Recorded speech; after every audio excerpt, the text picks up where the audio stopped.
قال الله تبارك وتعالى في كلامه المجيد اعوذ بالله من الشيطان الرجيم بسم الله الرحمن الرحيم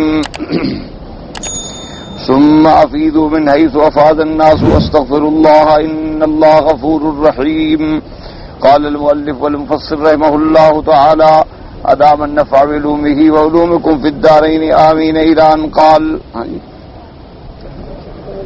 اس کا ختم ہو گیا. يأمر تعالى بذكره والاكثار منه بعد قضاء المناسك فراغها وقوله تبارك وتعالى فإذا قضيتم مناسككم فاذكروا الله كذكركم آباءكم أو أشد ذكرا ومن الناس من يقول ربنا آتنا في الدنيا وما له في الآخرة من خلاق ومنهم من يقول ربنا آتنا في الدنيا حسنة وفي الآخرة حسنة وقنا عذاب النار اولئک لهم نصیب مما کسبوا واللہ سریع الحساب. اب مفسر رحمۃ اللہ علیہ ان آیات پہ فرماتے ہیں کہ اللہ تبارک و تعالی نے حکم دیا ہے اپنے ذکر کا، اور حکم دیا کہ جب تم حج کے مناسک ادا کر چکو تو اب کثرت کے ساتھ اللہ تبارک و تعالی کا ذکر کرو کہ اس نے آپ کو اس عظیم فریضہ حج کے ادا کرنے کی توفیق عطا فرمائی، اسباب پیدا فرمائے. تو اب اس نعمت عظیمہ کے بعد ضروری ہے کہ تم اللہ کا ذکر کرو اور اللہ کا شکر کرو. وقوله تبارک وتعالی كذكركم آباءكم اختلفوا في معناه فقال ابن جریج عطاء هو كقول الصبي ابا امه. کیا نے فرمایا کہ تم اللہ کا ذکر کرو اس سے بھی زیادہ جیسے تم اپنے آبا کا ذکر کرتے ہو، اپنے باپ دادوں کا ذکر کرتے ہو، اس سے بھی زیادہ. تو اس کے اندر علماء کرام کا اختلاف ہے کہ اس سے کیا مراد ہے، کا ذکرکم آباءکم سے مراد کیا ہے. تو بعض علماء نے تو یہ فرمایا کہ جیسے بچہ جب سب سے پہلے بولنا سیکھتا ہے تو وہ سب سے پہلے بابا بابا ماما ماما ابا ابا کرتا ہے، تو اللہ نے فرمایا کہ اس وقت بچے کے ذہن میں یہ ہوتا ہے کہ میرے ساری حاجات کے پورے کرنے کا ظاہری سبب جو ہے باپ ہے.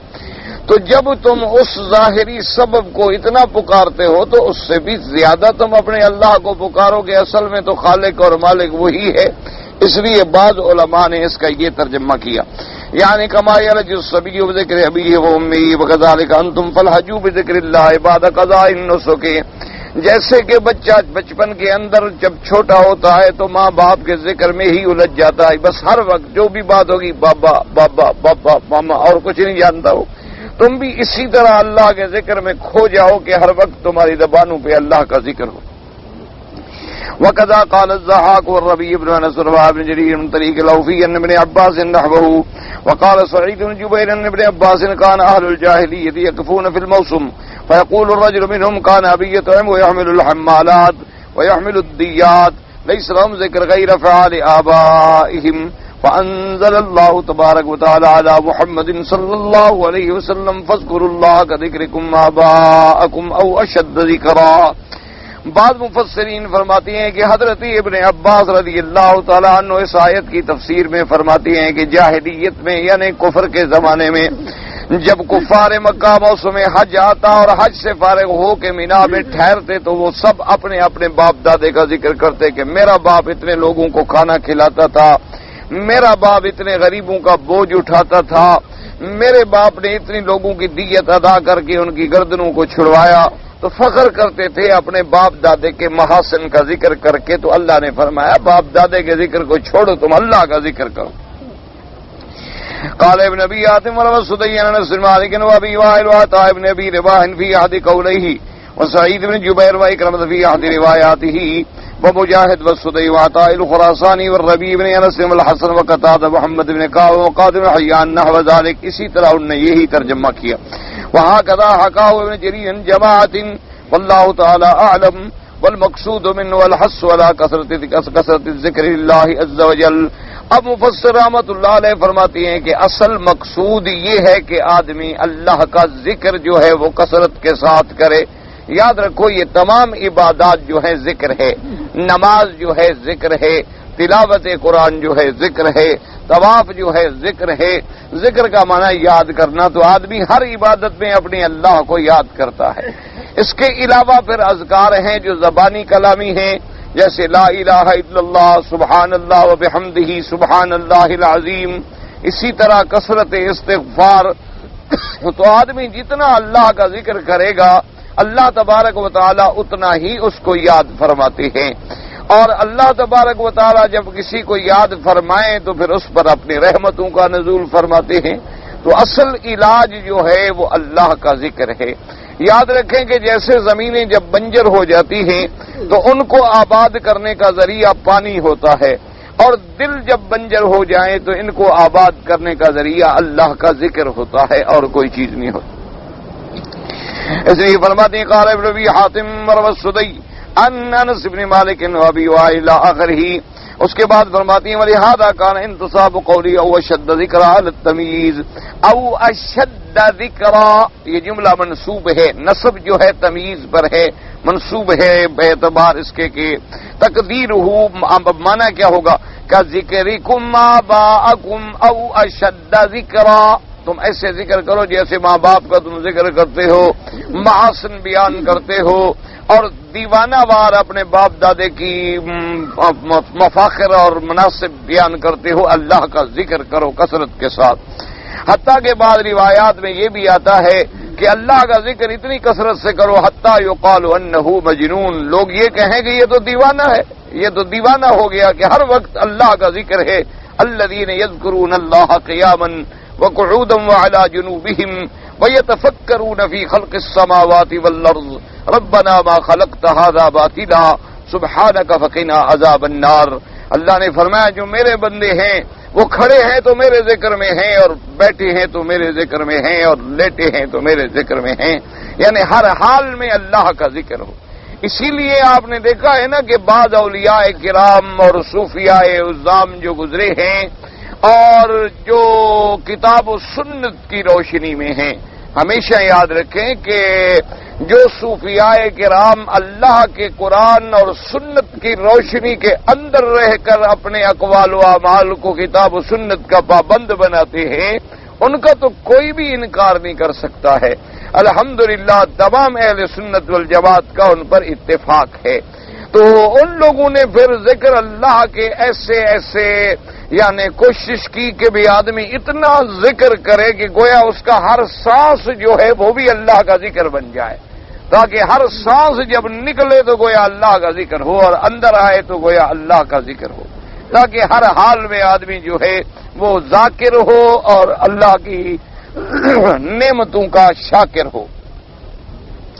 اور اس کے بعد جناب فرماتے ہیں مفسر رحمۃ اللہ علیہ وَأَوْحَىٰ هُنَا لِتَحْقِيقِ الْمُمَاثَلَةِ فِي الْخَبْرِ كَقَوْلِهِ تَعَالَىٰ فَهِيَ كَالْحِجَارَةِ وَأَشَدُّ قَسْوَةً، او جو ہے یہ مماثلت کے لیے ہے قَقَوْلُهُ تَبَارَكَ وَتَعَالَىٰ يَخْشَوْنَ النَّاسَ كَخَشْيَةِ اللَّهِ أَوْ أَشَدَّ خَشْيَةً كَمَا جَاءَ فَأَرْسَلْنَاهُ إِلَىٰ مِائَةِ أَلْفٍ أَوْ يَزِيدُونَ وَكَمَا جَاءَ فَكَانَ قَابَ قَوْسَيْنِ أَوْ أَدْنَىٰ فَلَيْسَتْ هَاهُنَا أَوْ لِلشَّكِّ، او جو ہے یہاں شک کے لیے نہیں ہے بلکہ مماثلت کی تحقق کے لیے ہے۔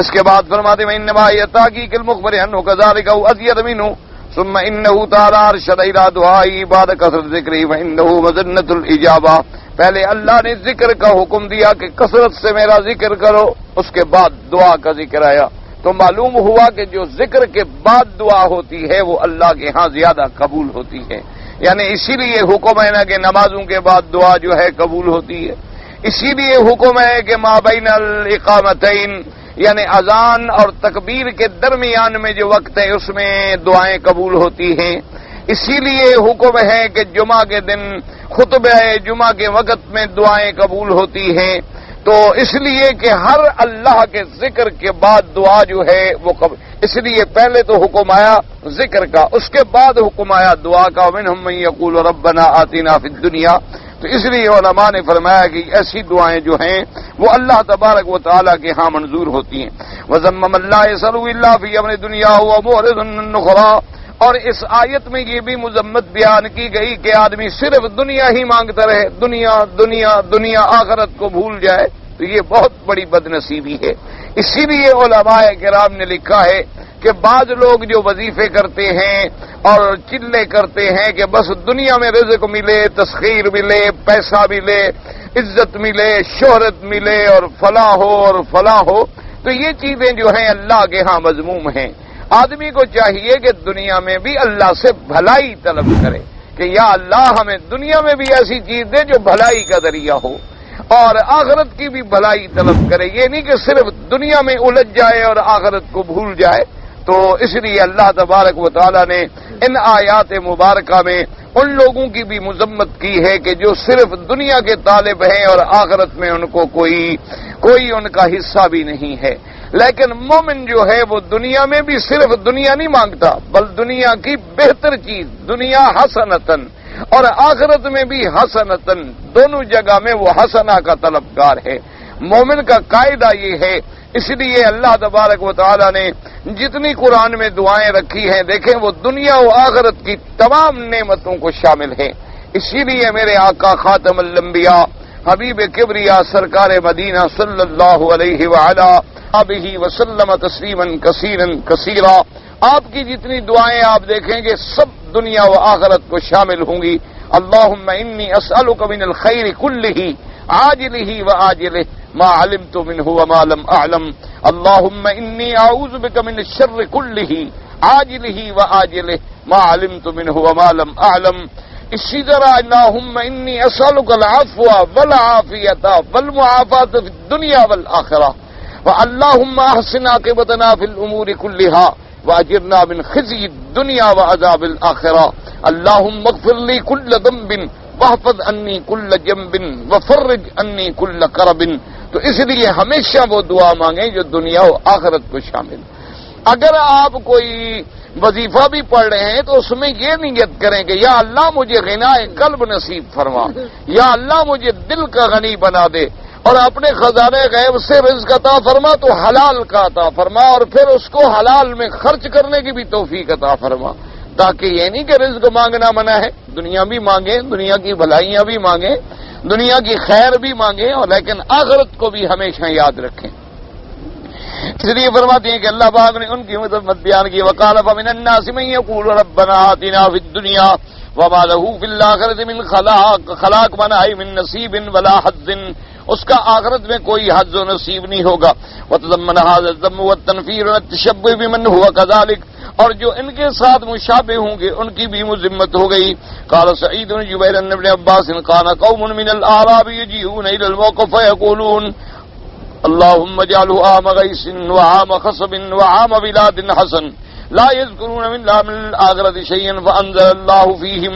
حضرت ابن عباس فرماتی ہیں کہ زمانہ جاہلیت میں بدو لوگ آتے تھے اعراب سے، دیہات کے، جب عرفات کے میدان میں پہنچتے تو یہ دعائیں کرتے ہیں کہ یا اللہ یہ بارشوں کا سال بنا دے، یا اللہ یہ سب سے زیادہ زمین سے نباتات کے اگانے والا سال بنا دے، یا اللہ اس سال کو ولاد حسن بنا دے کہ ہماری اولادیں بھی زیادہ ہوں اور جانوروں کی اولادیں بھی زیادہ پیدا ہوں، یعنی مال میں بھی اولاد برکت۔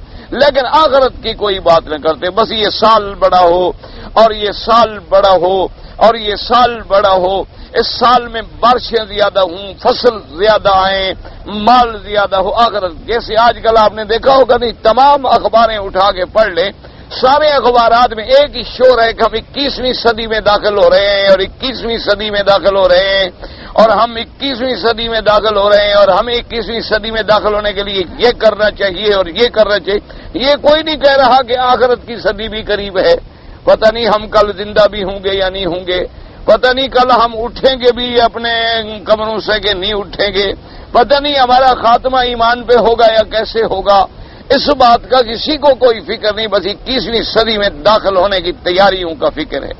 اور پھر یہ 21ویں صدی جو ہے وہ بھی عیسائیوں کے حساب سے، یعنی مسلمانوں کے اعتبار سے تو ابھی 14ویں صدی ہے نا، ابھی تو 1415 میں آپ جا رہے ہیں بے اعتبار سن ہجری کے، لیکن چونکہ 1994 اور 95 اور اس کے بعد پھر 20ویں مکمل ہو جائیں گے تو پھر 21ویں شروع ہو جائے گی، تو وہ بھی اسی تقلید میں، چونکہ وہ جیسے نیو ایئر مناتے ہیں اب ہم بھی نیو ایئر مناتے ہیں، وہ کرسمس مناتے ہیں ہم بھی کرسمس مناتے ہیں، وہ بھی 21ویں صدی کا شور کر رہے ہیں ہم بھی 21ویں صدی کا شور کر رہے ہیں، وہ بھی برتھ ڈے مناتے ہیں ہم بھی باقاعدہ برتھ ڈے مناتے ہیں، اچھی طرح وہ بھی اپنی سالگرہ مناتے ہیں ہم بھی سالگرہ مناتے ہیں۔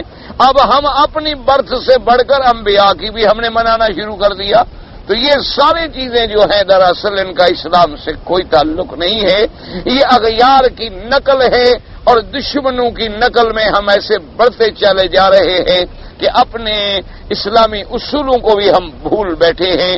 اللہ تبارک و تعالی ہماری ہدایت کے فیصلے فرما دے۔ اور اس کے بعد فرمانے فمن الناس من یقول ربنا آتنا فی الدنیا وما له فی الآخرۃ من خلاق وکان یجیء بعضهم آخرون من المؤمنین، اور جب مومن آتی ہیں تو وہ کیا دعا مانگتے ہیں؟ ربنا آتنا فی الدنیا حسنۃ وفی الآخرۃ حسنۃ وقنا عذاب النار۔ یاد رکھو یہ ایسی جامع دعا ہے کہ جس میں دین و دنیا کی سب بھلائیاں آ جاتی ہیں۔ اور اس کے بعد فانزل اللہ تبارک و تعالی اولئک لهم نصیب مما کسبوا واللہ سریع الحساب ولہذا مدح من یسر الدنیا والآخرہ۔ اللہ نے فرمایا اصل میں وہی لوگ ہیں، وہی میرے بندے ہیں جو دنیا کی بھلائی بھی مانگیں اور آخرت کی بھلائی بھی مانگیں۔ ہر وقت آدمی کو اصل میں جو ہماری زندگی ہے وہ تو آخرت کی زندگی ہے، جس کے بعد فنا بھی نہیں آئے گی۔ تو جہاں ہم نے مستقل رہنا ہے اس کے لیے ہمیں مانگنا چاہیے اور اس کے لیے ہمیں تیاری کرنی چاہیے۔ اس کے بعد فرماتے ہیں وقال تعالی ومن یقول ربنا آتنا فی الدنیا حسنۃ وفی الآخرۃ حسنۃ وقنا عذاب النار فجمعت هذه الدعوة كل خیر فی الدنیا وصرفت كل شر فإن الحسنات، چونکہ مفسر فرماتے ہیں یہ دعا ایسی جمع والی دعا ہے کہ اس دنیا کی ساری بھلائیوں کو جمع کر لیا اپنے اندر، اور ہر برائی کو دفع کرنے کی بھی اسی میں دعا ہے۔ کیوں فرماتے ہیں ان الحسنۃ فی الدنیا تشمل کل مطلوب دنیاوی؟ حسنہ کا لفظ جو ہے جب ہم مانگیں گے دنیا میں ہر چیز کو شامل ہے، عافیت صحت، و دار رحبت اور وسیع گھر، و زوجت حسنۃ اور بہتر پاک بی بی، و رزق واسع و علم نافع و عمل صالح و مرکب حی و ثناء جمیل الی غیر ذلک۔ جب ہم نے کہا ربنا آتنا فی الدنیا حسنۃ تو دنیا کے حسنت کے اندر یہ ساری چیزیں آ گئی، اچھی بیوی، علم، رزق، بہتر گھر، عمل اچھے، سواری اچھی، اور لوگوں کا ہمارے بارے میں اچھا حسن گمان رکھنا، اور ہمارے لیے مدح کے کلمات کہنا، یہ سب چیزیں شامل ہیں۔ ذالک مما اشتملت علیہ عبارات المفسر لا منافات بینہما فإنہا کلها مندرجۃ فی الحسنۃ فی الدنیا، سب کے اندر شامل ہے۔ وأما الحسنۃ فی الآخرۃ وعلى ذلك دخول الجنة وابع من الأمن من الفزع الأكبر في العرصات وتيسير الحساب وغير ذلك من امور الآخرة الصالحة۔ اب مفصل فرماتے ہیں وأما الحسنة في الآخرة آتنا في الدنيا حسنة وفي الآخرة حسنة، آخرت کی حسنہ سب سے پہلی کیا چیز ہے کہ اللہ جنت میں داخل کر دے، اللہ جنت کا دخول نصیب فرما دے، اور جنت کی جتنی فرض جب جنت میں چلے گئے تو اس کی ساری جو نعمتیں ہیں وہ تو سب کو سب ہمیں مل گئیں، اور اس میدان کے اندر جو تکالیفیں ہیں اس سے بھی ہم خود بخود بچ گئے۔ وہ تیسیر الحساب کہ اللہ تبارک و تعالی حساب جو ہے آسان فرما دیں۔ یاد رکھو آسان حساب کا معنی کیا ہے کہ عرض ہوگا، یعنی اللہ کے سامنے بندہ پیش ہوگا لیکن سوال نہیں ہوگا، بس پیش ہوا جاؤ بھائی معاف کیا، یہ ہے آسان حساب۔ اگر سوال جواب ہو گیا تو پھر حضور فرماتے ہیں پھر بچنے کا کوئی سوال نہیں۔ منو کے شعذبا، جس سے سوال ہو گیا کہ تم نے یہ کام کیوں کیا اور یہ کیوں نہیں کیا، تو بس اب سمجھو اب تو پھر عذاب ہوگا۔ اس لیے فرمایا کہ عرض یسیر یہ ہے کہ اللہ کے آگے پیش ہو اور اللہ اپنی رحمت سے بندے کو فرما دے کہ بھئی اس کو ہم نے معاف کر دیا ہے۔ تو اس لیے فرماتی ہیں سب من نجات من النار ویقتضی تیسیر اسباب فی الدنیا من اجتناب المحارم واللہ آسامت الشبہات والحرام۔ جہنم سے نجات کے لیے یہ بھی تقاضا ہے کہ اللہ ایسے اسباب مہیا کر دیں، آسان کر دیں، تاکہ ہم حرام سے بچنے والے بنیں، گناہوں سے بچنے والے بنیں، جو چیزیں شبہات میں ڈالنے والی ہیں ان سے بچنے والے بنیں۔ اللہ دنیا میں بھلائی دے دیتے ہیں اور آخرت کے تیاری کے لیے اسباب جو ہے آسان فرما دیتی ہیں۔ وقال القاسم ابو عبد الرحمن من عطا قلبا شاکرا ولسانا ذاکرا وجسدا صابرا فقد اوتی فی الدنیا حسنہ وفی الآخرۃ حسنہ وقاہ عذاب النار۔ حضرت قاسم ابو عبد الرحمن فرماتے تھے کہ جس بندے کو اللہ نے دل دیا ہے شکر کرنے والا، کہ اللہ کی نعمتوں پہ شکر کرتا ہے، ولسانا ذاکرا اور زبان دی ہے اللہ کا یاد کرنے والی، وجسدن صابرن اور بدن دیا ہے اللہ کے راستے میں مشقت کے برداشت کرنے والا، فرماتی ہیں اس کو گویا کہ دنیا کی حسنہ مل گئی اور آخرت کی حسنہ بھی مل گئی اور جہنم کے عذاب سے بچ گیا. ولہذا وردت السنت بالترغیب فی ھذا الدعاء، اسی لیے حدیث مبارک میں آتا ہے کہ یہ دعا کثرت سے کیا کریں. فقال البخاری رحمہ اللہ تعالی حدثنا معمر قال حدثنا عبد الوارث بن عبد العزيز عن انس بن مالك رضي الله تعالى عنه قال قال النبي صلى الله عليه وسلم يقول اللهم ربنا آتنا في الدنيا حسنة وفي الآخرة حسنة فقنا عذاب النار. حضرت امام بخاری رحمۃ اللہ علیہ نے یہ حدیث نقل فرمائی ہے کہ حضرت انس بن مالک فرماتے ہیں کہ میرے آقا سرکار مدینہ یہ دعا پڑھا کرتے تھے، مانگا کرتے تھے. وقال احمد حدثنا اسماعیل بن ابراہیم قال حدثنا عبد العزيز بن صہیب قال سأل قتادة انسا اي دعوة كان اکثر ما يدعوها النبي صلی اللہ علیہ وسلم. حضرت قتادہ نے حضرت انس رضی اللہ تعالی عنہ سے سوال کیا کہ کون سی دعا ہے جو سرکار زیادہ مانگا کرتے تھے؟ تو انہوں نے فرمایا کہ حضور صلی اللہ علیہ وسلم یہ دعا مانگتے تھے اللہم ربنا آتنا فی الدنیا حسنة وفی الآخرة حسنة وقنا عذاب النار. وکان انس اذا اراد ان يدعو بدعوة دعا بها واذا اراد ان يدعو بدعاء دعا بها فيه. حضرت انس رضی اللہ تعالیٰ عنہ جب بھی چاہتے کسی خاص دعوت میں یا مطلق دعا میں تو یہی دعا مانگتے، کیونکہ انہوں نے صلی اللہ علیہ وسلم حضور پاک سے یہ دعا جو ہے کثرت سے سنی ہے. لہذا ہر آدمی، اور یہ دعا بڑی آسان بھی ہے، اور طواف میں بھی حضور پاک نے یہی دعا مانگی اللہم ربنا آتنا فی الدنیا حسنة وفی الآخرة حسنة وقنا عذاب النار. یہ جو آگے اضافہ ہے نا جی اپنا، یہ اضافہ صحیح احادیث مبارک میں نہیں ملتا. وادخل الجنت مع الابرار یا عزیز یا غفار، یہ یعنی بخاری اور مسلم کی روایات میں یہ اضافہ نہیں ہے. لیکن اگر کوئی کہتا ہے تو کوئی حرج بھی نہیں، کیونکہ اللہ کے اسماء ہے، یا عزیز یا غفار بھی اللہ کے اسماء ہے، اور اللہ کے اسماء کے ساتھ دعا مانگنا جو ہے اس کا حکم ہے کہ للہ الاسماء الحسنى فادعوہ بہا. اللہ نے فرمایا کہ میرے ناموں کے ساتھ مجھے پکارا کرو اور مجھ سے مانگا کرو. تو لہذا اگر کوئی یا عزیز یا غفار یا اللہ یا رحمان یا رحیم یا حی یا قیوم یا حنان یا منان یا ذی الجلال والاکرام، یعنی جو بھی آپ کو یاد ہو اللہ کے اسم میں سے، اصل دعا وہ ہوتی ہے جو تمہارے دل سے نکلے.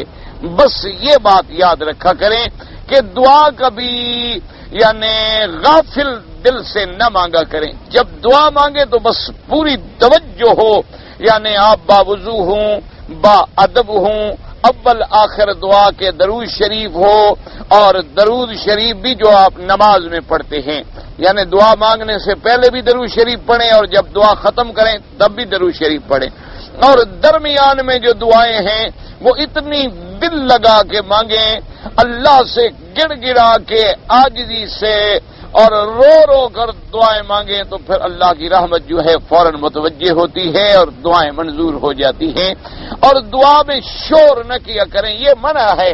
جیسے کہ ہمارے بعض حاجی یا عمرے والے ہوتے ہیں ربنا اور ربنا اور شور، یہ تو ناجائز ہے، یہ تو منع ہے. اللہ نے قرآن میں منع کیا ہے. اللہ نے فرمایا اتنی شور سے دعا نہ کریں. حد سے تجاوز کرنے والوں کو اللہ محبوب نہیں فرماتے. ان اللہ لا يحب المعتدین. یہ چیخنا اور ربنا اور 200 آدمی کہہ رہا ہے، باقی سب لوگوں کی نماز بھی ختم، تلاوت بھی ختم، درس بھی ختم، عبادت بھی ختم، اور کوئی آدمی بیچارہ دل میں بڑے ذوق سے طواف کر رہا ہے، اس کا ذوق بھی ختم، خشوع و خضوع بھی ختم. یہ چیزیں ناجائز ہیں. دعا میں تو حکم ہے کہ آہستہ مانگو، ادعو ربکم تضرعا وخفیا، اتنی آہستگی سے کہ بس تیرے اور تیرے رب کے درمیان میں ہے، اور اللہ پاک سننے والے ہیں. تو اس لیے ہمیشہ یہ لوگ جو چیختے ہیں نا جی صفا مروہ میں اور طواف میں، اور جناب 8 اچھا اب تو مشکل مصیبت یہ آ گئی ہے کہ عورتیں بھی 10 مل کے زور زور سے دعا پڑھتی ہیں. انا للہ و انا الیہ راجعون. بھی عورت کو تو اللہ نے اذان دینے سے منع فرما دیا. بھئی عورت اذان نہیں دے سکتی، کیوں بھی اذان میں الگ ہے، کیا ہے کوئی اللہ اکبر کیا ہوتا ہے. لیکن اسلام یہ نہیں چاہتا کہ عورت کی آواز جو ہے وہ کوئی غیر محرم سن لے. اسی لیے اسلام نے عورت کو امامت سے منع کر دیا کہ امامت میں ہوگی تو قرآن پڑھے گی تو تب بھی غیر محرم سنیں گے، اور پھر اب مردوں کے آگے ہوگی تو اس کی پورے حرکات و سکنات پر غیروں کی نظر پڑے گی۔ اسلام نے تو ہر لحاظ سے پردہ دیا ہے عورت کو، اس کی آواز پہ پردہ ہے، اس کے جسد پہ پردہ ہے، اس کے اعمال پہ پردہ ہے، بلکہ قرآن میں تو یہ ہدایت ہے کہ اس کے نام پہ بھی پردہ ہے۔ آپ سارے قرآن میں ڈھونڈ لیں، اللہ نے کسی عورت کا نام نہیں لیا ماں سوا بی بی مریم کے، اس لیے کہ بی بی مریم کا بھی اس لیے نام لیا گیا کہ وہ عیسیٰ علیہ السلام کی ماں ہیں اور بغیر باپ کے بچہ پیدا ہوا ہے، ان کی نسبت چونکہ بی بی مریم کی طرف کرنی ضروری تھی لہذا ان کا نام آ گیا، ورنہ سارا قرآن دیکھ لیں۔ ضرب اللہ مثل للذین کفروا امرأۃ نوح وامرأۃ لوط، ضرب اللہ مثل للذین آمنوا امرأۃ فرعون، اللہ نے فرمایا امرأۃ فرعون، امرأۃ نوح، امرأۃ لوط، یا نساء النبی لستن کاحد من النساء یا ایھا النبی قل لازواجک وبناتک ونساء المؤمنین یوصیکم اللہ فی اولادکم للذکر مثل حظ الانثیین فإن کن نساء فوق اثنتین فلہن ثلثا مما ترک۔ ہر جگہ قرآن نے امرأ، ازواج، نساء نام نہیں لیا، تعلیم دی اپنے بندوں کو کہ اس کا نام بھی غیر محرم کے آگے نہ لو۔ اس لیے حتیٰ کہ علماء نے لکھا ہے کہ گھر میں بھی آدمی اپنی عادت ایسی بنائے کہ اس کو کسی کنیت سے پکارے، مثلا اپنے بیٹے کے فلاں کی ماں، فلاں کی بیٹی، تاکہ کنیت کے ساتھ پکارے، نام نہ لیتا کہ نام لینے کی عادت نہ بنے کہ غیروں کے سامنے اپنی بیوی کا نام لیتا رہے۔ تو اتنا اللہ تبارک و تعالی نے عورت کو عزت دی ہے، عظمت دی ہے، شان دیا ہے، لیکن خدا سمجھ اور ہدایت بھی عطا فرما دے۔ اور اس کے بعد مفسر رحمۃ اللہ علیہ فرماتے ہیں کہ سب سے دعا یہی میرے مدنی پاک مانگتے تھے، اور اس کے بعد فرماتی ہیں وقال نبی آدم حدثنا ابی قال حدثنا ابو نعیم قال حدثنا عبد السلام بن شداد عن ابا طالوت قال كنت عند انس بن مالك رضي الله تعالى عنه وقال ثابت ان اخواني يحبون ان تدعوا لهم۔ حضرت انس بن مالک کی خدمت میں آئے تو حضرت ثابت نے ان سے کہا کہ یہ دوست حاضر ہوئے ہیں، آپ ان کے لیے دعا کریں۔ یاد رکھیں کہ یہ مسئلہ شریعت میں بغیر کسی اختلاف کے جائز ہے کہ آپ کسی اللہ والے کے پاس جائیں، کسی بزرگ کے پاس جائیں، کسی عالم کے پاس جائیں، اس سے کہیں کہ آپ ہمارے لیے دعا کریں، اس میں کوئی اختلاف نہیں، کسی مسلک کا بھی اختلاف نہیں ہے، اور ایسا ہونا چاہیے کہ جب بھی اسی لیے حکم ہے کہ حاجی جب حج کر کے آئے ابھی گھر میں داخل نہ ہو تو آپ اس کو گھر میں داخل ہونے سے پہلے ملیں اور اس سے دعا کا کہیں، کیونکہ وہ اللہ کا مہمان ہے، سفر میں ہے، اور اس کی دعائیں جو ہیں اللہ پاک منظور فرماتے ہیں۔ تو اس لیے کہتے ہیں وقال اللہم آتنا فی الدنیا حسنۃ وفی الآخرۃ حسنۃ وقنا عذاب النار، تو انہوں نے یہی دعا مانگی۔ وتحدثوا ساعۃ، اور وہاں کچھ دیر وہ سارے بیٹھے رہے، باتیں کرتے رہے، حتی اذا ارادوا القیام قال یا ابا حمزہ ان اخوانک یریدون القیام فادع اللہ لهم وقال تريدون ان نشقق لكم الظهور اذا آتاكم الله في الدنيا حسنة وفي الآخرة حسنة وقاكم عذاب النار فقد آتاكم الخير كله۔ اب جب وہ لوگ جانے لگے تو انہوں نے پھر کہا کہ حضرت ساتھی جانے والے ہیں، اب آپ ان کے لیے دعا فرمائیں۔ انہوں نے کہا بھی اس سے بڑی دعا کیا ہے جب تم کو دنیا کی بھلائیاں بھی مل جائیں، آخرت کی بھلائیاں بھی مل جائیں، اللہ عذاب جہنم سے بھی بچا لیں، اس سے اور بھی کوئی بڑی دعا ہے کہ میں اور دعا کروں؟ اس کے بعد فرماتی ہیں وقال احمد اذن حدثنا محمد بن ابي نويد بن ثابت رضي الله تعالى عنه ان رسول الله صلى الله عليه وسلم عاد رجلا من المسلمين قد صار مثل الفرخ فقال رسول الله حدث الله بشيء نصر اياه وقال نعم كنت اقول اللهم ما كنت معاقبي به في الاخره جله في الدنيا فقال سبحان الله لا تطيقوا ولا تستطيعوا فالله قلت ربنا آتنا في الدنيا حسنة وفي الآخرة حسنة وقنا عذاب النار قال فدعا الله فشفاه انفرد بإخراج مسلم۔ حضرت انس رضی اللہ تعالی عنہ سے روایت ہے کہ آقا انعامدار سرکار مدینہ ایک آدمی کی عیادت کے لیے تشریف لے گئے، وہ بیمار تھا اور وہ اتنا کمزور ہو چکا تھا، مثل الفرخ، جیسے کوئی مرغی کا بچہ نہیں ہوتا ہے بغیر جس کے بال بھی نہ نکلے ہوں، یعنی اتنا کمزور ہو گیا تھا۔ تو حضور نے فرمایا اللہ کے بندے تم کیا دعائیں مانگتے ہو اللہ سے؟ تو اس نے کہا حضور میں نے یہ دعا مانگی کہ اللہ میاں اگر آخرت میں مجھے کوئی تکلیف دینی ہے دنیا میں دے دو، آخرت کی تکلیف سے بچا لو۔ اب نے فرمایا اللہ کے بندے تم نے یہ کیوں نہیں کہا کہ اللہ دنیا میں بھی بھلائی دے اور آخرت میں بھی بھلائی دے؟ تم یہ کیوں کہتے ہو کہ آخرت والی سزا مجھے دنیا میں مل جائے؟ یہ کہو اللہ پاک دنیا میں بھی بھلائیاں نے عطا فرما اور آخرت میں بھی بھلائیاں عطا فرما۔ پھر حضور پاک نے اس کے لیے دعا فرمائی اور اللہ تبارک و تعالی نے اس کو شفاء کاملہ عطا فرما دی۔ تو اس لیے ہمیشہ یہ چاہیے کہ آدمی کوئی ایسی دعا نہ مانگے جو اس کی طاقت سے باہر ہو۔ یہ کہہ دے کہ یا اللہ اچھا جو دنیا آخرت میں تکلیف ہے ہمیں دنیا میں ہو جائے بس آخرت کے نہیں، یہ کہو اللہ یہاں بھی تکلیفوں سے بچا اور وہاں بھی تکلیفوں سے بچا، یہاں بھی بھلائیاں عطا فرما اور وہاں بھی بھلائیاں عطا فرما۔ اسی لیے روایات میں آتا ہے کہ حضرت سیدنا یوسف علیہ السلام جب کافی عرصہ جیل میں رہے اور جیل خانے کی زندگی میں تنگ آ گئے تو اس کے بعد اللہ تبارک و تعالی سے دعا کی کہ اللہ مجھے جیل خانے سے نجات عطا فرمائے، اب تو میں تنگ آ گیا ہوں جیل کی زندگی سے۔ تو اللہ نے جبریل علیہ السلام کو حکم دیا، پروردگار عالم نے فرمایا کہ میرے بندے یوسف سے کہو کہ تم نے خود تو دعا مانگی تھی، تم نے تو خود یہ دعا مانگی تھی کہ رب السجن احب الی مما یدعوننی الیہ، کہ یا اللہ یہ عورتیں مجھے جس طرف بلا رہی ہیں نا اس سے تو بہتر ہے کہ مجھے جیل بھیج دیا جائے تاکہ میں ان کے فتنے سے تو بچ جاؤں۔ تم نے تو خود جیل مانگی تھی، تو ہم نے تمہیں جیل کرے لیکن گناہ میں نہیں کرنا چاہتا، تو تم نے تو خود جیل مانگی تھی۔ تو اس لیے حکم ہے کہ آدمی کبھی یہ سختی کی دعا نہ مانگا کرے بلکہ یہ دعا مانگا کرے کہ اللہ میں تیرا عاجز بندہ ہوں، دنیا میں بھی بہتری عطا فرما اور آخرت میں بھی بہتری عطا فرما، دنیا کے فتنوں سے بھی محفوظ فرما اور آخرت کے عذاب سے بھی محفوظ فرما۔ کبھی ایسی دعا نہ مانگے کہ اچھا جی دنیا میں تکلیف ہے تو کوئی بات نہیں جی ہم برداشت کر لیں گے، کس کی طاقت ہے برداشت کرنا؟ اللہ تبارک و تعالی رحمت فرمائے۔ تو اس کے بعد آپ نے دعا سکھلائی تو ٹھیک ہو گئے، شفا ہو گئی۔ امام مسلم رحمت اللہ علیہ نے اس روایت کو نقل کیا ہے، فرواہ من حدیث ابن ابی عدی به وقال الامام الشافعی اخبرنا سعید بن صالح القدان بن جریج یحیی بن عبید مولى صاحب النبی عبد الله بن صاحب انه سمع النبي صلى الله عليه وسلم يقول فيما بين ركن بني جنح والركن الاسود ربنا آتنا في الدنيا حسنه وفي الاخره حسنه وقنا عذاب النار۔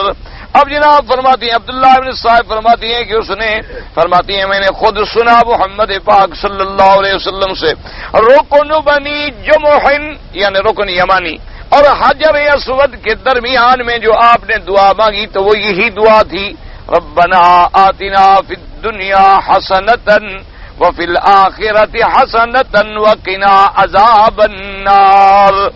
اور اس کے بعد جناب فرماتی ہیں جن کا ذالک رواه ابن ماجہ نبی ہریرہ رضی اللہ تعالی عنہ نبی صلی اللہ علیہ وسلم وذلك في سنده ضعف والله اعلم۔ وقال ابن مردويه حدثنا عبد الباقي قال اخبرنا احمد بن قاسم بن صابر قال حدثنا سعيد بن سليمان عبد الله بن حرمز عن مجاهد عن ابن عباس رضي الله تعالى عنه قال قال رسول الله صلى الله عليه وسلم ما مررت على الركن الا رايت عليه ملكا يقول آمين فإذا مررتم عليه فقولوا ربنا آتنا في الدنيا حسنة وفي الآخرة حسنة وقنا عذاب النار۔ اس حدیث مبارک میں آتا ہے حضرت ابن عباس فرماتی ہیں کہ میرے آقا سرکار مدینہ صلی اللہ علیہ وسلم نے فرمایا، فرماتی ہے کہ ما مررتو میں نہیں گزرا یعنی جب بھی گزرا رکن یمانی پہ میں نے اللہ کا فرشتہ کھڑا ہوا دیکھا جو کہہ رہا ہے آمین آمین آمین، اللہ ان کی دعائیں منظور فرما، دعائیں منظور فرما، دعائیں منظور فرما۔ تو حضور صلی اللہ علیہ وسلم جو ہے یہی دعا فرماتے تھے ربنا آتنا فی الدنیا حسنۃ وفی الآخرۃ حسنۃ وقنا عذاب النار۔ اور یاد رکھو میرے عزیز میرے بھائی کہ جتنی برکت اور رحمت اور کامیابی ان دعاؤں میں ہے جو دعائیں اللہ کے قرآن میں ہیں یا فرمان محمد مصطفیٰ میں ہیں، دنیا میں اور کسی کے زبان سے وہ چیزیں وہ برکتیں وہ رحمتیں وہ نعمتیں ہمیں نہیں مل سکتی۔ لیکن ہماری بدقسمتی ہے آج کسی کو کوئی پیر وظیفہ بتلا دے نا جی وہ ایک ٹانگ پہ کھڑے ہو کے پڑھنا پڑے تو پڑھے گا، لیکن حضور صلی اللہ علیہ وسلم کی بتلائی ہوئی باتیں کسی کو یاد ہی نہیں۔ اگر کوئی آدمی ایسے کوئی اشتہار چھاپ دے کہ فلاں درود مقدس پڑھو گے تو 80,000 سال کا نمازیں نہیں پڑھی وہ معاف ہو جاتی ہیں. پہلے 80,000 سال کو بندہ زندہ بھی رہتا ہے. یعنی روایت پڑھتے ہوئے بھی آدمی کو عقل سمجھ آتی ہے کہ بھی جھوٹ بولا جا رہا ہے کہ بھی کسی آدمی کی عمر 80,000 سال ہو ہی نہیں سکتی تو 80,000 سال کی نمازیں نہ پڑھنے کا کیا مطلب. اچھا پھر دعا مانگنا علیحدہ چیز ہے. نماز اللہ کا فرض ہے، جب تک توبہ نہ کریں وہ تو گناہ معاف ہونے کا سوال ہی پیدا نہیں ہوتا. جب تک کہ آدمی توبہ نہیں کرے گا کبیرہ گناہ کبھی معاف ہو ہی نہیں سکتا ہے. اور بعض ائمہ کے نزدیک تو ترک نماز جو ہے وہ کفر ہے کہ وہ توبہ بھی کرے اور دوبارہ اسلام بھی لے آئے. اور ان کے نزدیک جیسے امام احمد ابن حنبل رحمۃ اللہ علیہ اور شیخ الاسلام ابن تیمیہ رحمہ اللہ تعالی اور ان کے جمیع متاخرین علماء جو ہیں وہ یہی فتویٰ دیتے ہیں کہ اگر کسی آدمی نے مرد ہو یا عورت عاقل بالغ ہونے کے بعد ایک نماز عمدن جان بوجھ کے چھوڑ دی ہے، وہ فرماتے ہیں کافر ہو جاتا ہے. اسی حالت میں مر جائے بغیر توبہ کے تو کفر پہ مرے گا اور نکاح بھی اس کا ختم ہو جاتا ہے. اور مر جائے تو جنازہ بھی نہ پڑھو اور مسلمانوں کے قبرستان میں اس کو دفن بھی نہ کرو. تو ایک نماز چھوڑنے پر ان کا یہ فتویٰ ہے. باقی ائمہ ثلاثہ فرماتے ہیں کہ وہ فاسق ہو جاتا ہے اور اس نے ایسا عمل کیا ہے جو اس کو کفر کے قریب کر دے گا. لیکن امام احمد بن حنبل فرماتے ہیں کہ حدیث کے الفاظ بالکل واضح ہیں. من ترک الصلاۃ متعمدا فقد کفر. حضور نے فرمایا جس نے جان بوجھ کر ایک نماز بھی چھوڑی ہے تحقیق وہ کافر ہو گیا. تو فرماتے ہیں جب حدیث کے لفظ ظاہر میں ایسے ہیں تو بہرحال تو اب اندازہ کریں کہ بھئی فلاں وظیفہ پڑھیں گے تو 80,000 کی نمازیں. اچھا بعد میں لکھ دیتے ہیں جی کہ اگر یہ دعا اور یہ درود پڑھا جائے تو 1,000 حج کا ثواب ملتا ہے. تو پھر لوگوں کو کیا ضرورت پڑی ہے حج کرنے کے لیے؟ وہی درود گھر بیٹھ کے پڑھ لیا کریں، بات ختم ہو گئی. تو اس کا مطلب ہے کہ آپ اللہ کے حج سے روک رہے ہیں، اچھی لوگوں کو نیکی سکھلا رہے ہیں کہ لوگوں کو حج سے روک رہے ہیں کہ بھئی ایک دفعہ وہ درود پڑھ لو اور 1,000 حج کا ثواب گھر میں بیٹھے ہوئے حاصل کر لو. نہ مشقت کی ضرورت، نہ محنت کی ضرورت، نہ تکلیفوں کی ضرورت، نہ سفر کی ضرورت ہے. تو یہ سب چیزیں جو ہے نا یاد رکھو، اکثر جو ہے بعد میں لوگوں نے لکھی ہیں. بعض درود بھی ہیں، بعض دعائیں بھی ہیں، بعض نمازیں بھی بنائی ہیں لوگوں نے. صلاۃ الرغائب ہے، یہ فلاں ہے، اتنی رکعتیں پڑھ لو گے تو یہ ہو جائے گا. یہ سب جھوٹی باتیں ہیں، کسی صحیح حدیث مبارک میں ثابت نہیں ہیں. اور سب سے افضل اعلیٰ جو ہے جو اللہ کے قرآن میں ہے یا فرمان محمد مصطفیٰ میں، اسی پر ایمان رکھیں. جو لفظ حضور کی زبان مبارک سے نکلا ہے نا اس میں جو رحمت و برکت ہے وہ کسی مولوی کی زبان میں کیسے ہو سکتی ہے؟ کسی پیر کی زبان میں کیسے ہو سکتی ہے؟ ساری کائنات میں جتنے بندے ہیں ان سب کی زبانیں میرے مدنی پاک کی زبان کا مقابلہ کر سکتی ہیں. ان کے کلمات میرے حضور کے کلمات کا مقابلہ کر سکتے ہیں. ان کا خشوع میرے مدنی سرکار کے تو اس لیے ہمیشہ وہ دعائیں یاد کیا کرو جو صحیح حدیث میں. اور الحمدللہ اب تو کافی کتابیں یہاں بھی چھپ چکی ہیں جن میں ساری دعائیں صحیح حدیثوں سے نقل کی گئی ہیں.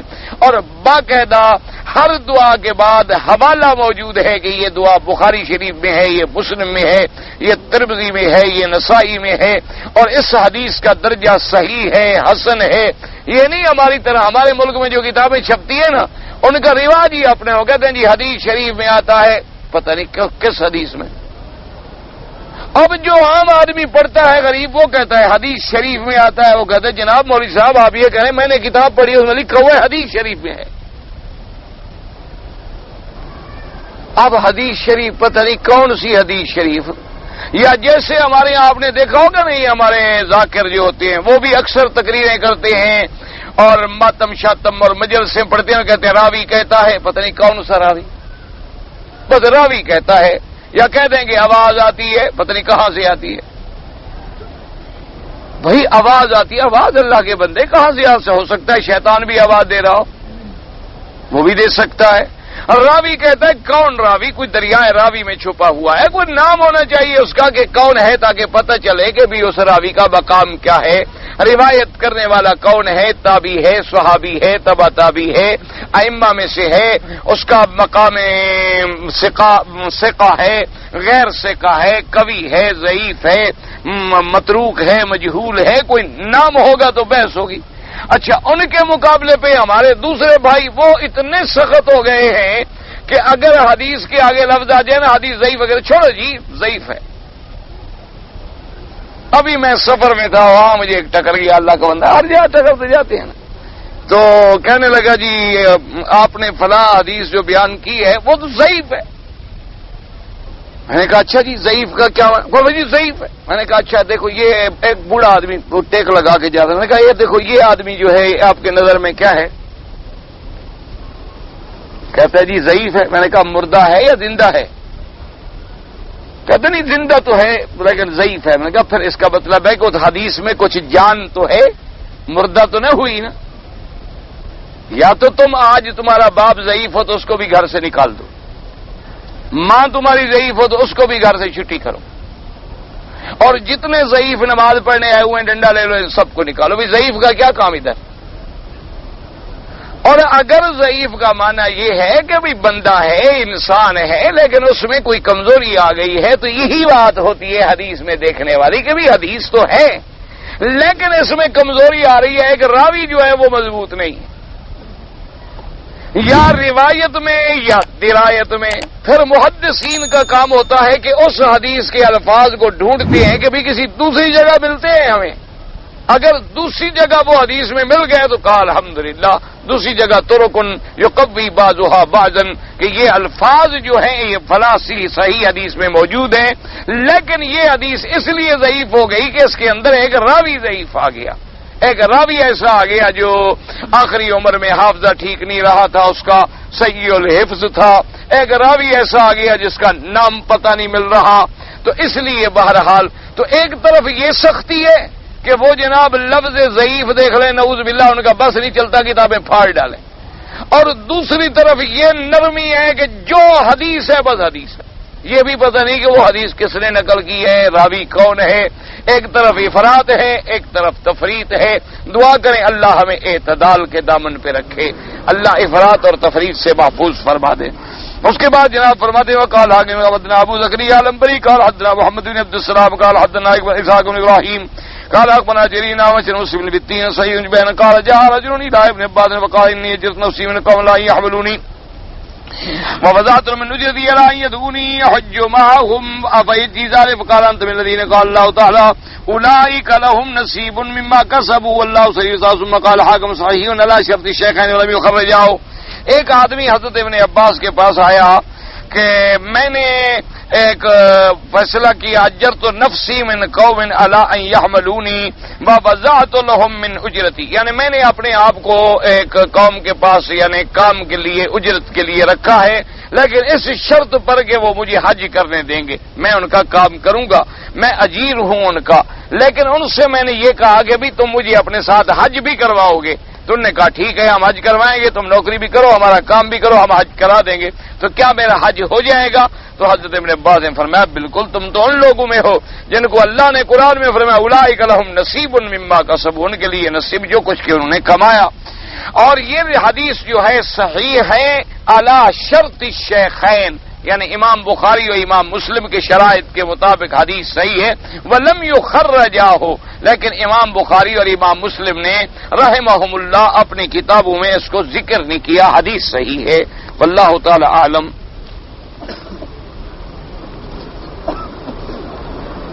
کہتا ہے میں نے عمرہ کیا، حلق کروانے کے بعد میں نے عمرہ کر لیا، اس طرح بھی پھروا لیا، ابھی احرام کی چادریں میں نے باندھی ہوئی تھی کہ میں نے سر پہ ٹوپی رکھ لی، تو ایک آدمی نے کہا کہ یہ کرنا ناجائز ہے۔ کیوں ناجائز ہے؟ حلق کرا لیا، احرام ختم ہو گیا، بس اب چاہے سارے کپڑے پہن لو، چاہے ٹوپی پہن لو، چاہے کچھ کر لو، چادروں کے ساتھ تو کچھ نہیں، حلق کرنے کے بعد احرام سے آپ فارغ ہو گئے، اب آپ پر کوئی جرم نہیں۔ کہتا ہے جی اگر کوئی آدمی گلے میں رسی ڈال کے خودکشی کر کے مر جائے تو اس کا جنازہ پڑھا جائے یا نہ پڑھا جائے؟ اکثر علماء فرماتے ہیں کہ یہ حرام موت ہے، اس پہ جنازہ نہ پڑھا جائے۔ بعض علماء فرماتے ہیں کہ عام لوگ پڑھ لیں، لیکن علماء اور بڑے بڑے جن کی اقتداء کی جاتی ہے وہ نہ پڑھیں، تاکہ ان لوگوں کے دیکھی تو پھر ساری دنیا پڑھتی رہے گی، کیونکہ حدیث میں آتا ہے جو آدمی اس قسم کی موت مرتا ہے اللہ قیامت میں بھی اس کو یہی عذاب دیتے ہیں کہ تم گلے میں رسا ڈالتے رہو، مرتے رہو، ڈالتے رہو، مرتے رہو، ڈالتے رہو اور مرتے رہو۔ بہرحال باقی معاملہ اللہ کے ہاں ہے، ہو سکتا ہے اس نے آخر سانس نکلتے توبہ کر لی ہو، کچھ کر لیا ہو، اللہ عالم۔ فتویٰ بہرحال علماء کا یہی ہے۔ کہتا ہے جی میرے والدین نے ہندوستان سے خط میں مجھے لکھا ہے کہ تصویر بھیجیں، تو کیا میں والدین کی اطاعت جو چیز شریعت کے خلاف ہو ضروری نہیں ہوتی، کیونکہ تصویر کے بارے میں احادیث میں آتا ہے کہ بغیر ضرورت تصویریں جو ہیں یہ حرام ہیں، تو اس لیے کوئی ایسی چیز جو ہے جو حرام ہے اس کے ارتکاب کرنے کی ضرورت نہیں۔ ہاں مجبوری ہے، جیسے پاسپورٹ ہے، آئیڈینٹی کارڈ ہے، دوسرے ملک میں جانے کے لیے ویزا فارم لیتے ہیں آپ، کیونکہ لوگ آج کل اللہ معاف فرمائے اپنا بدل لیتے ہیں سب کچھ، تو مجبوراً تو جائز ہے، بلا ضرورت جو ہے تصویر نہیں بنوانی چاہیے۔ حنفی مسلک پر عمل کرنے والے نماز میں آخری رکعت میں رکوع کے بعد ہاتھ اٹھا کر، پتہ نہیں کون سی آخری نماز، فرض میں تو نہیں ہے، البتہ وتر کے اندر ہوتا ہے کہ دعائے قنوت پڑھی جاتی ہے، تو اس میں حنفی مسلک میں بھی یہ جائز ہے، ہاتھ اٹھا کے بھی کر سکتا ہے اور ہاتھ باندھ کے بھی کر سکتا ہے۔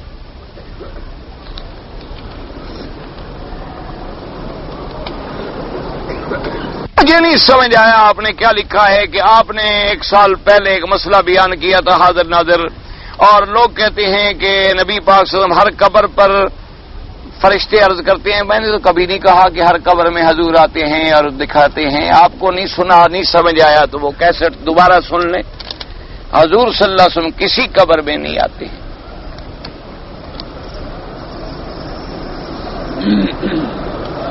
کہتے ہیں جی قرآن پاک میں ایک صورت ایسی بتاؤ جس میں ہمارے آقا حاضر نہ ہوں۔ قرآن پاک میں حاضر ہونے کا کیا مطلب؟ تمہارا نام لکھ کر اگر ہم ہر جگہ رکھ دیں تو تم حاضر ناظر ہو جاؤ گے؟ کوئی عقل کی بات کرو۔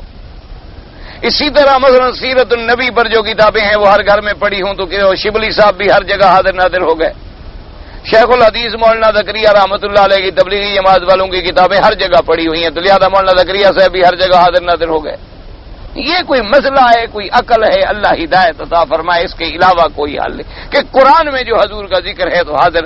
اچھا جس صورت میں ذکر نہ ہو تو وہاں حاضر ناظر نہیں، جس صورت میں ذکر ہو تو وہاں حاضر ہو گئے۔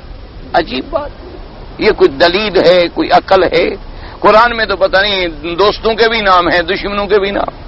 قرآن میں تو اللہ نے جہاں موسیٰ علیہ السلام کا ذکر کیا وہاں فرعون کا بھی ذکر کیا ہے، تو اس کو بھی حاضر ناظر مانو گے؟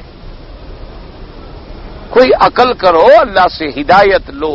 یہ جو جتنے جھوٹے مذہب ہے نا یہ سارے ہوتے ہیں اصل میں گھڑے ہوئے، پھر آدمی خود گھڑتا رہتا ہے اپنے دماغ سے۔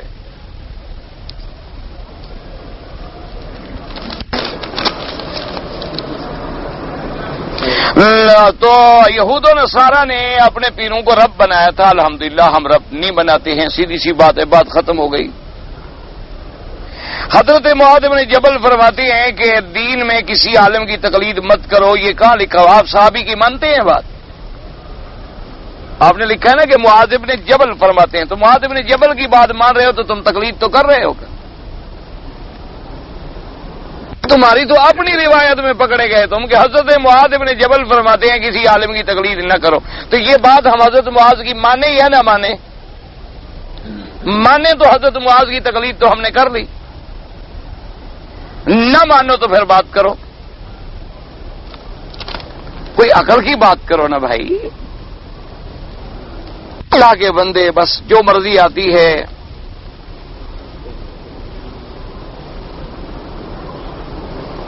میں نے آپ کو عرض کر دیا کہ ایک تقلید یہ ہے کہ حضور کا فرمان موجود ہے، اور ایک آدمی کہے میں حدیث نہیں مانتا، میں اس پیر کی بات مانتا ہوں، یہ کفر ہے۔ سمجھ آ گئی بات؟ پیر ہو مولوی ہو، یعنی حضور کی بات کو چھوڑ کے ان کی مخالفت میں بات کو ماننے، تو یہ کفر ہے۔ یہ جو ائمہ کی تقلید ہے یہ ان مسائل میں ہے جس کا قرآن و حدیث میں واضح ذکر نہیں ہوتا، وہ اجتہاد سے استنباطات کرتے ہیں، تو کرتے وہ قرآن و حدیث کی روشنی میں ہیں۔ سمجھ آ گئی بات؟ قرآن و حدیث کے خلاف نہیں کرتے، قرآن و حدیث کے خلاف تو کسی کی بات بھی نہیں مانی جاتی۔ اب اس کو چاہے تم 2 صفحے میں لکھو یا 10 صفحے میں، بات ایک ہے۔ 3 طلاقیں ایک مسجد میں نے تو کئی دفعہ آپ سے کہا ہے کہ الحدیث علماء کے نزدیک ایک مجلس میں 3 طلاق جو ہے ایک ہوتی ہے، باقی احناف کے نزدیک 3 ہوتی ہے. اسی لیے میں نے ہمیشہ کہا یہ مسئلہ دارالفتاء سے پوچھا کرو یا اپنے علماء سے پوچھا کرو.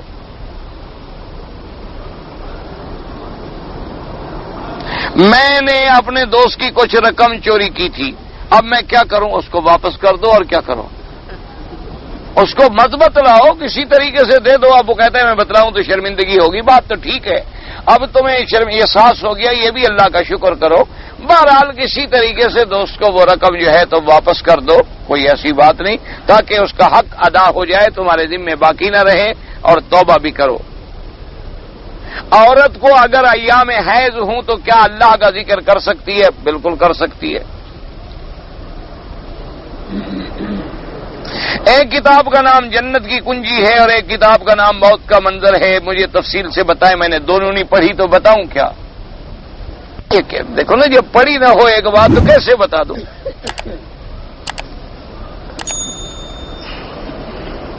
بریلوی دال سے دیوبند کو زواد کو زواج سے، تو یہ تو کاری کی بات ہے. ولضالین پڑھو تو جائز ہے، ولضالین پڑھو تو جائز ہے، ولدالین پڑھنا ناجائز ہے. سمجھ آ گئی؟ یہ تو قرات کا مسئلہ، اس میں دیوبندی بریلوی کا تو کوئی مسئلہ نہیں. یہ تو قراء سے جا کے پوچھ لیں، جو قاری قرآن ہوتے ہیں نا، یہ قرات ہے. جیسے اللہ الذی خلقکم من ضعف، اور بعض قاری پڑھتے ہیں اللہ الذی خلقکم من ضعف قال ارکبوا فیہا بسم اللہ مجریہا، بعض پڑھتے ہیں مجریہا. تو یہ قراءتیں ہیں، دونوں ٹھیک ہیں، کوئی لڑائی والی بات ہی نہیں. یہ تو ہمارے یہاں مسئلہ ہے نا. اچھا، لفظ عربی ہے، لڑتے ہم ہندی ہیں. خدا کی شان دیکھو نا جی. اب حالانکہ ضاد طاد طاد طا وا یہ کوئی ہندی یا سنسکرت کے لفظ تو ہے نہیں نا، اردو کے لفظ ہیں.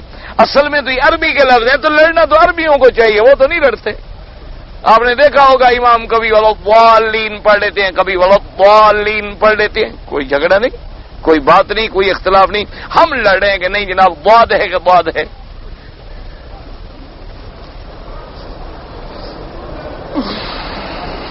ایک آدمی کسی لڑکی سے شادی کرنا چاہتا ہے اور وہ لڑکی کہتی ہے کہ تمہاری پہلے بیوی ہے. وہ کہتا ہے میں نے پہلی بیوی کو طلاق دے دی ہے، حالانکہ اس نے جھوٹ بولا، طلاق نہیں دی. تو کیا یہ ٹھیک ہے؟ ویسے طلاق نہیں ہوگی، لیکن جھوٹ بول کے جو شادی کرو گے کامیاب بھی نہیں ہوگی. ایک مسئلہ یاد رکھ لو، تم ابھی نکاح سے پہلے جو دھوکہ دے رہے ہو تو آگے جا کے کیا ہوگا؟ سیدھی بات بتا دو کہ میری بیوی ہے، تم دوسری شادی قبول کرنا چاہتی ہو تو آپ قبول کر لو، نہیں قبول کرنا چاہتی ہو تمہاری مرضی ہے. اور حضور نے فرمایا وہ عورت بہت بڑی گناہگار ہے جو یہ مطالبہ کرے کہ پہلی بیوی کو طلاق دو پھر میرے ساتھ شادی کرو. فرمایا اس سے بڑا گناہگار کوئی نہیں. پہلی بیوی کا مقدر پہلی بیوی کے ساتھ ہے، دوسری بیوی کا مقدر دوسری بیوی کے ساتھ.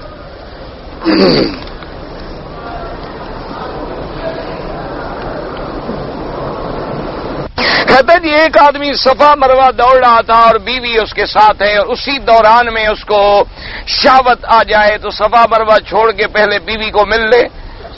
تمہاری مرضی ہے، یہ مسئلہ تو تمہارا اپنے ہاتھ میں ہے. صرف اتنا فرق ہوگا کہ دونوں پر ایک دم پڑ جائے گی، گناہ ہوگا، توبہ کرنی پڑے گی. صفا مروہ شہوت مٹانے کے لیے آتے ہو، عمرہ کرنے کے لیے آتے ہو. اس کو اور کہیں شہوت نہیں ہوئی، صفا مروہ میں جا کے ہوئی. اصل پتہ ہے وجہ کیا ہے؟ وجہ یہ ہے کہ مولوی مفت ہے، سوال مفت ہے، جواب مفت ہے، کوئی پرچی کے پیسے نہیں لگتے. فارغ جو بیٹھا ہے بیچارہ لکھتا رہے، کچھ تو لکھتا رہے. پھر کہتے ہیں وکیل صاحب بگڑ جاتے ہیں، بد اخلاقی سے جواب دیتے. اب ایسے آدمی کو اخلاق سکھایا جائے نہ؟ آپ کا کیا خیال ہے؟ ایسے آدمی کو اٹھ کو میں سلام کروں، ماتھے پہ بوسہ دوں، کیا کروں کہ سبحان اللہ بڑے پاک آدمی ہو؟ اللہ کے بندے عمرہ پورا کرو، بال منڈواؤ، بیوی بال کٹوائے، بعد میں جا کے اپنی شہوت پوری کرتے رہو. کہتے ہیں جی میں نے صفا مروہ میں اتفاق سے ایک عورت اپنے بچے کو دودھ پلا رہی تھی تو میری نظر اس کے پستان پہ پڑ گئی. کوئی بات نہیں، اتفاق سے جو نظر پڑے وہ اللہ معاف کر دیتے ہیں. بار بار دیکھے آدمی تو گناہ ہوتا ہے، تو بہرحال اتفاق سے پڑی کچھ نہیں. ایک لڑکی کو دیکھ کر پتہ نہیں کیا آ گئی تو میرا اس ایک عورت کو ہاتھ لگ گیا، پتہ نہیں کیا لگ گیا، مجھے احتلام ہو گیا، توبہ کرو بس۔ میں نے 7 مہینے پہلے طلاق لکھی تھی، بیوی حاملہ تھی، یہ مقامی عالم سے پوچھو یا دارالفتاء سے فتویٰ لے لو۔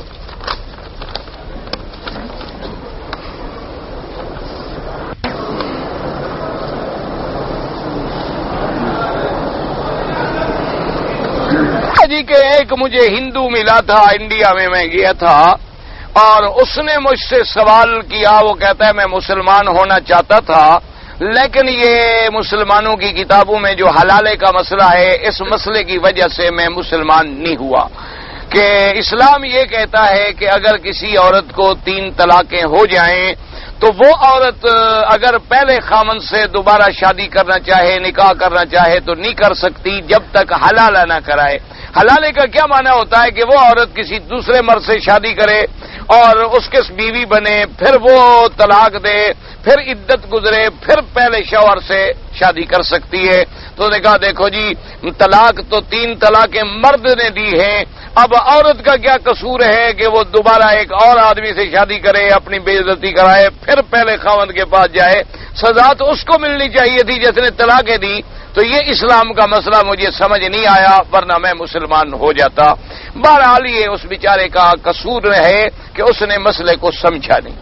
اسلام نے جو حلالہ رکھا ہے وہ رکھا اس لیے ہے، یاد رکھو، کہ جب عورت کو 3 طلاقیں ہو جائیں، اب اسلام کہتے ہیں فَلَا تَحِلُّ لَهُ مِن بَعْدُ حَتَّىٰ تَنكِحَ زَوْجًا غَيْرَهُ، کہ اب تم اگر پہلے خاوند کے پاس جانا چاہتی ہو تو اس پر حلال، اگر تم جانا چاہتی ہو تو، تم جانا نہ چاہو تو حلالے کی ضرورت نہیں۔ سمجھ یہی بات بھائی، 3 طلاقیں ملنے کے بعد اگر اب عورت کی خود تمنا ہو کہ میں پہلے خاوند کے پاس جاؤں تو اللہ نے سزا رکھی ہے کہ جس ذلیل نے تمہیں 3 طلاقیں دے کے گھر سے نکال دیا، اس کے گھر میں کیوں جانا چاہتی ہو؟ مت جاؤ، جاؤ دوسری جگہ شادی کرو۔ جب دوسری جگہ شادی کرے گی تو ہو سکتا ہے وہاں دل لگ جائے، جان چھوٹے، ادھر نہ جائے۔ مقصد اسلام کا یہ تھا، اگر تم پھر اس ذلیل کے پاس دوبارہ ذلیل ہونے کے لیے جانا چاہتی ہو تو پھر جاؤ دوسرے کے گھر میں، تو تم خود ذلت قبول کر رہی ہو یا اسلام نے دی ہے؟ نہیں، اب آپ سمجھائیں اسلام کا اس میں کیا قصور ہے؟ اگر عورت، اسلام تو یہ چاہتا ہے کہ جس نے تمہیں طلاق دے دی ہے چھوڑو، ختم، قصہ ختم ہو گیا۔ جس نے پہلے تمہیں گھر سے نکالا ہے، المجرب لا یجرب، جس سے ایک دفعہ تجربہ ہو جائے دوبارہ کیا تجربہ کرتی ہو؟ جس ایک دفعہ اگر سانپ نے ڈس لیا ہے تو آدمی کو رسی سے بھی بچنا چاہیے، تم پھر اسی کے پاس جانا چاہتی ہو؟ اگر اب بھی تمہارا دماغ خراب ہے، جانا چاہتی ہو تو پہلے اور شادی کرو۔ اور پھر اسلام نے یہ کہہ دیا کہ لعن اللہ المحلل والمحلل له، جو آدمی صرف اس لیے شادی کریں کہ میں اس کی بیوی حلال کر دوں، یہ جو سانڈ بنا پھرتا ہے، اللہ نے فرمایا اس پہ لعنت ہے۔ وہ شادی کرے شادی کے لیے، اس کی مرضی آئے تو طلاق دے، مرضی نہ آئے تو نہ طلاق دے۔ اسلام کا مسئلہ تو بڑا واضح ہے، اگر آپ نہ سمجھیں تو اس میں اسلام کا تو کوئی قصور نہیں ہے، اسلام کا تو بالکل حقیقت ہے، اور اسلام نے یہ عورت کے حق میں فیصلہ کیا ہے۔ یاد رکھو، مثال کے طور پر اگر کسی کی بیوی کسی دوسرے مرد کے ساتھ دیکھی جائے تو بغیرت آدمی کو گولی لگ جاتی ہے کہ نہیں؟ اسلام کہتے ہیں کہ تم 3 طلاقیں کیوں دیتے ہو بدبخت، 1 دو یا 2 دو، اگر 3 دیتے ہو بس ختم کرو مسئلہ۔ اگر تم پھر پہلی بیوی کو دہرانا چاہتے ہو تو پھر اس کو دوسرے کے گھر میں جانے دو تاکہ تمہیں سزا ملے، کہ وہ بیوی جو تیری عصمت تھی، تیری عزت تھی، آج دوسرے کی بیوی بن کے اس کے بستر پہ لیٹی ہوئی ہے، تاکہ تمہارے دماغ کو بھی چوٹ لگے اور تم 3 طلاقیں دینے سے باز آؤ، کبھی 3 طلاقیں دینے کی جرأت ہی نہ کرو۔ اسلام نے تو یہ حد بندی لگائی ہے، اگر آپ کو مسئلہ سمجھ نہ آئے تو اس میں اسلام کا کوئی قصور نہیں۔ اگر ایک مولوی صاحب سفر میں ہیں، نماز قصر ہے، تو کیا مسجد میں وہ امام بن کے نماز پڑھا سکتے ہیں؟ بالکل پڑھا سکتے ہیں، اور ان کو فرض یہ ہے کہ وہ بتا دیں کہ ہم مسافر ہیں، جیسے کہ حضور پاک نے فتح مکہ پہ نماز پڑھائی اور آپ نے فرما دیا تموا صلاتکم منا قوم سفر، کہ تم لوگ نماز اپنی پوری کر لو، ہم مسافر ہیں۔ تو لہذا مسئلہ نکل آیا کہ مسافر امام سب کو نماز پڑھا سکتا ہے۔ کہتے ہیں جی آپ کی زیادہ ضرورت پاکستان میں ہے، کیوں بھائی، کیا وجہ، کیا شوق ہے آپ کو پاکستان میں مجھے بھیجنے کا؟ بہرحال آپ کی مہربانی، آپ کا شکریہ کہ آپ مجھے پاکستان میں چاہتے ہیں، لیکن میں یہ سمجھتا ہوں کہ اللہ کے حرمین سے خدا کسی کو محروم نہ کرے، اور میں یہاں بیٹھ کے تمہاری زیادہ خدمت کر رہا ہوں، کیسٹ چلے جاتے ہیں، اور ویسے بھی ہر سال میں پاکستان جاتا ہوں۔ کہتے جی اگر شادی کی پہلی رات بیوی سے کوئی ہم بستری نہ کرے تو گناہ ہے؟ کیوں گناہ ہے؟ تمہاری بیوی ہے، تمہاری مرضی، پہلی رات ہم بستری کرو نہ کرو نہ کرو۔ اسی لیے اسلام نے حکم دیا ہے کنواری لڑکی سے شادی کرو تو 7 راتوں کا حق ہے، اور اگر بیوہ سے شادی کرو تو 3 راتوں کا حق ہے۔ اور ویسے فلسفہ اسلام یہ ہے کہ کوئی یہ ہمارے ہاں جو رواج ہے نا جی کہ پہلی رات ہم بستری نہ کی تو عورت سمجھے گی کہ یہ بیچارہ ہجرا ہے یا خسرا ہے، یہ بے وقوفی ہے۔ اسلام کہتا ہے کہ یہ تمہاری فاتو ہر سکو مننا شے، تم یہ تمہاری کھیتی ہے، تو کھیتی میں پہلے آدمی پانی لگاتا ہے، ہل چلاتا ہے، پھر بطر آنے کا انتظار کرتا ہے، پھر بیج ڈالتا ہے۔ تو اصولاً بھی یہ ہونا چاہیے کہ پہلے بیوی سے واقفیت حاصل کریں، بے تکلفی ہو، کوئی ضروری نہیں ہے کہ آپ پہلی رات ضرور ہم بستری کریں، یہ تو کہیں نہیں لکھا ہوا کتاب میں۔